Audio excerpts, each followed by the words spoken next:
मत्ती रचित सुसमाचार 27वें अध्याय पहली आयत से। जब भोर हुई तो सब प्रधान याजकों और लोगों के पुरनियों ने यीशु को मार डालने की सम्मति की। उन्होंने उसे बांधा और ले जाकर पिलातुस हाकिम के हाथ में सौंप दिया। जब उसके पकड़वाने वाले यहूदा ने देखा कि वह दोषी ठहराया गया तो वह पछताया और वह 30 चांदी के सिक्के प्रधान याजकों और पुरनियों के पास फेर लाया और कहा, मैंने निर्दोष को घात के लिए पकड़वा कर पाप किया है। उन्होंने कहा, हमें क्या, तू ही जान। तब वह उन सिक्कों को मंदिर में फेंक कर चला गया और जाकर अपने आप को फांसी दी। प्रधान याजकों ने उन सिक्कों को लेकर कहा, इन्हें भंडार में रखना उचित नहीं, क्योंकि ये लहू का दाम है। अतः उन्होंने सम्मति करके उन सिक्कों से परदेशियों के गाड़े जाने के लिए कुम्हार का खेत मोल ले लिया। इस कारण वह खेत आज तक लहू का खेत कहलाता है। तब जो वचन यिर्मयाह भविष्यद्वक्ता के द्वारा कहा गया था वह पूरा हुआ। उन्होंने वह 30 सिक्के अर्थात उस ठहराए हुए मूल्य को जिसे इज़राइल की संतान में से कितनों ने ठहराया था ले लिया, और जैसे प्रभु ने मुझे आज्ञा दी थी वैसे ही उन्हें कुम्हार के खेत के मूल्य में दे दिया। जब यीशु हाकिम के सामने खड़ा था तो हाकिम ने उससे पूछा, क्या तू यहूदियों का राजा है? यीशु ने उससे कहा, तू आप ही कह रहा है। तब प्रधान याजक और पुरनिये उस पर दोष लगा रहे थे तो उसने कुछ उत्तर नहीं दिया। इस पर पिलातुस ने उससे कहा, क्या तू नहीं सुनता कि ये तेरे विरोध में कितनी गवाहियां दे रहे हैं? परंतु उसने उसको एक बात का भी उत्तर नहीं दिया, यहाँ तक कि हाकिम को बड़ा आश्चर्य हुआ। हाकिम की यह रीति थी कि उस पर्व में लोगों के लिए किसी एक बंदी को जिसे वे चाहते थे छोड़ देता था। उस समय उनके यहाँ बरअब्बा नामक एक माना हुआ बंदी था। अतः जब वे इकट्ठे हुए तो पिलातुस ने उनसे कहा, तुम किसको चाहते हो कि मैं तुम्हारे लिए छोड़ दूं, बरअब्बा को या यीशु को जो मसीह कहलाता है? क्योंकि वह जानता था कि उन्होंने उसे डाह से पकड़वाया है। जब वह न्याय की गद्दी पर बैठा हुआ था तो उसकी पत्नी ने उसे कहला भेजा, तो उस धर्मी के मामले में हाथ न डालना, क्योंकि मैंने आज स्वप्न में उसके कारण बहुत दुख उठाया है। प्रधान याजकों और पुरनियों ने लोगों को उभारा कि वे बरअब्बा को मांग लें और यीशु का नाश कर दें। हाकिम ने उनसे पूछा, इन दोनों में से किसको चाहते हो कि मैं तुम्हारे लिए छोड़ दूं? उन्होंने कहा, बरअब्बा को। पिलातुस ने उनसे पूछा, फिर यीशु को जो मसीह कहलाता है क्या करूं? सबने उससे कहा, वह क्रूस पर चढ़ाया जाए। हाकिम ने कहा, क्यों, उसने क्या बुराई की है? परंतु वे और भी चिल्ला चिल्ला कर कहने लगे, वह क्रूस पर चढ़ाया जाए।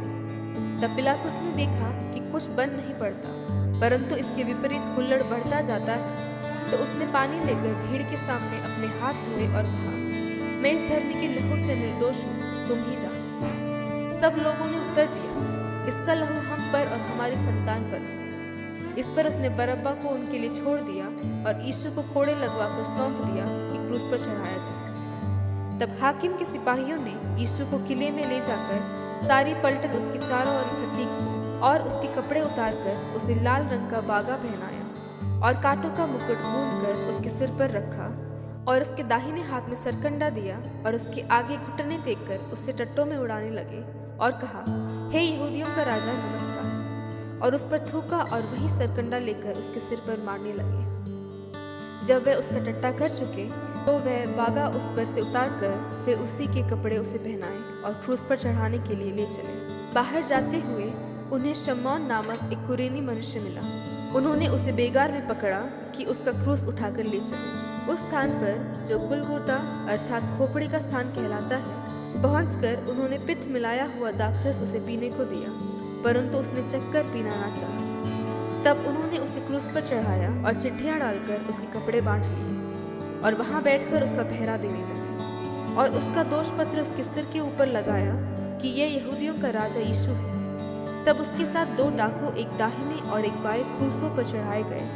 आने जाने वाले सिर हिला हिलाकर उसकी निंदा करते थे और ये कहते थे, हे मंदिर के ढाने वाले और 3 दिन में बनाने वाले, अपने आप को तो बचा।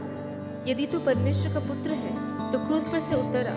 इसी रीति से प्रधान याजक भी शास्त्रियों और पुरनियों समेत टट्टा कर करके कहते थे, इसने औरों को बचाया और अपने आप को नहीं बचा सकता।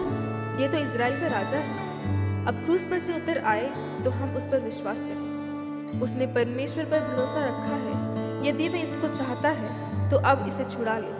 क्योंकि इसने कहा था मैं परमेश्वर का पुत्र हूँ। इसी प्रकार डाकू भी जो उसके साथ क्रूसों पर चढ़ाए गए थे उसकी निंदा करते थे।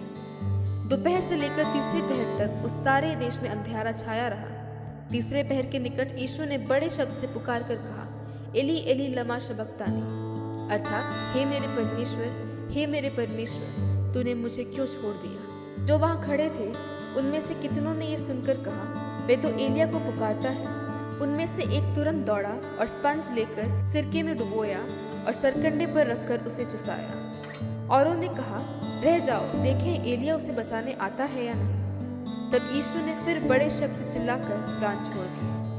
और देखो, मंदिर का पर्दा ऊपर से नीचे तक फटकर 2 टुकड़े हो गया और धरती डोल गई और चट्टानें तड़क गई और कब्रें खुल गई और सोए हुए पवित्र लोगों के बहुत से शव जी उठे।